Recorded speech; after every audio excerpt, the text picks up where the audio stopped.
It's my job to take care of Jessica no matter what. She's been through so much. I can't let her know that our baby died. We kill her and we can't have that. That's why you're here. To replace her baby. To give Jessica hope. Why is there no autopsy report? Why is there no explanation of why that baby died? And only this frantic rush to get her to a unit where they say she never arrived. In the first place, I did explain it. I said I didn't like the way her heart sounded. Why wasn't she admitted to the NICU? She was. That's not what the nurses there are saying.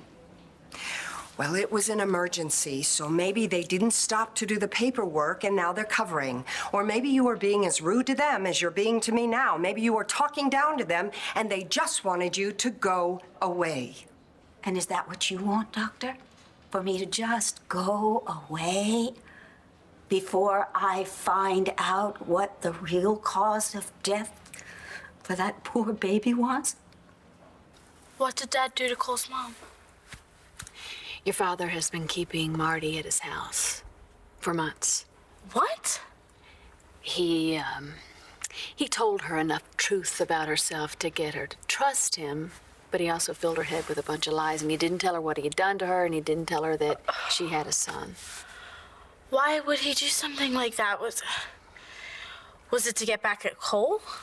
Or me, John, I don't know. I guess anybody that hurt him. But my guess, it was just a warped attempt to undo everything that he did to Marty. The rape? I'm thinking he believed that if he could get Marty to see him for the man that he's become, other than the man that he was, that, you know, he could just offload all of his guilt. Oh, my God. But it got out of hand. He somehow convinced himself that he was in love with Marty. And because Marty couldn't remember anything or didn't know her life before, she started to fall in love with him, too. How did you think that was gonna work? Oh, Starr, you know, your father, you know, he thinks anything can work if he puts his mind to it, no matter how sick or destructive it is.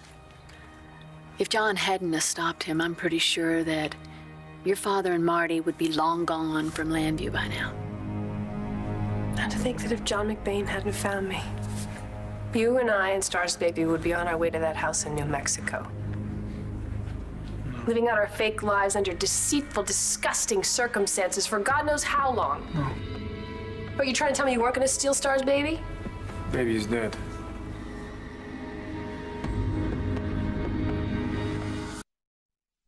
Okay, just when I thought that Dad couldn't shock me or hurt me more, he does. Me too. He sounded so nice to me on the phone, and he came to visit me. And you heard Marcie. She said that he was really nice to her, that it seemed like he changed, that he had found some peace within himself or something like that. Well, I think he convinced himself that he was different because of Marty. But as always, it just blows up right in his face. And if he was gonna leave, why didn't he come and say goodbye to me?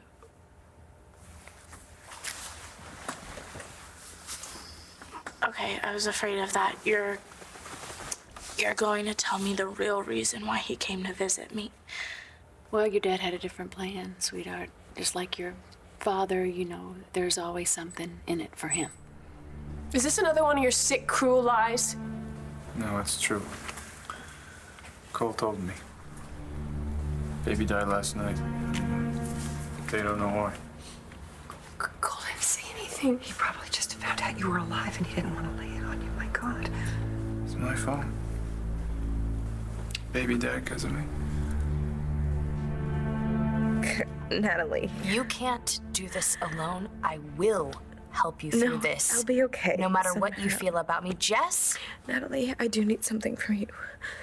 It's, Bree and the baby. I need you to look after my girls. I mean, of course I'll take care of them. I'll give them everything they need. Until you can be there. Me? I'm not gonna get to raise them. You don't know that. Yeah, I do. I mean, I'm dangerous. Look at what poor Bree's been through already. I was worried about her. Yeah, I mean, you know, Tess didn't give her enough attention. God. She must have been so lonely, so scared. I mean, I know that Tess looks like me, but she knows the difference. She must have thought, who's this woman?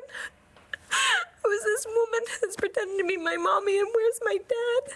She must have thought that all the time. Hey, kids bounce back, you know that, you know? Bree's a tough cookie. You know, I think she's a lot like her Aunt Natalie. Yeah. Let's hope. And the baby I was carrying, I mean, God knows what risks I exposed myself to. I mean, I don't even know whether I went to my OB or not. I know I didn't go to the hospital when I was in labor. Jared and I begged you to just help you. I don't remember that.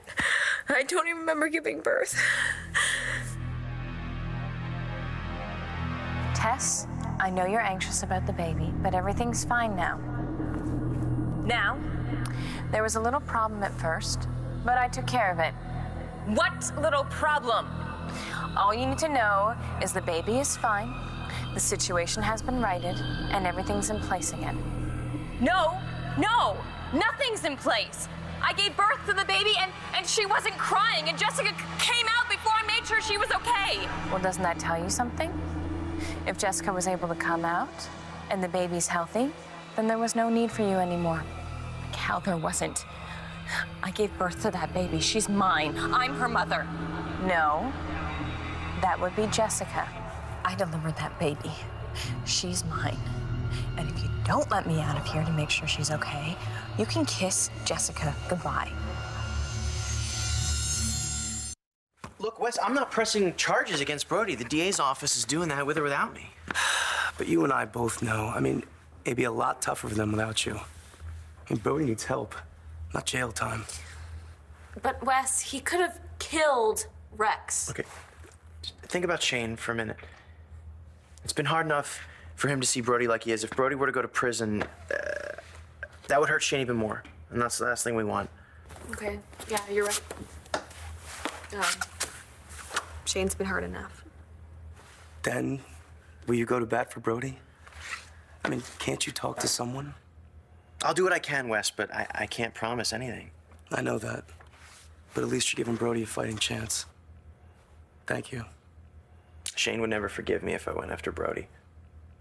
And I really want Shane to forgive me. I owe you for this.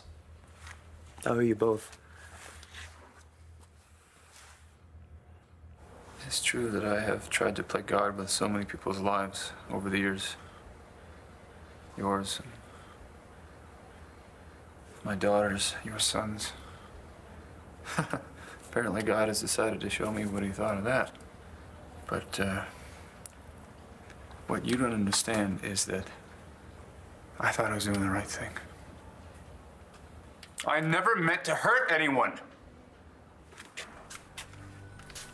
This is your idea of some mea culpa, Todd? Because I think it's just a tad too late. I mean, let's look at the facts here.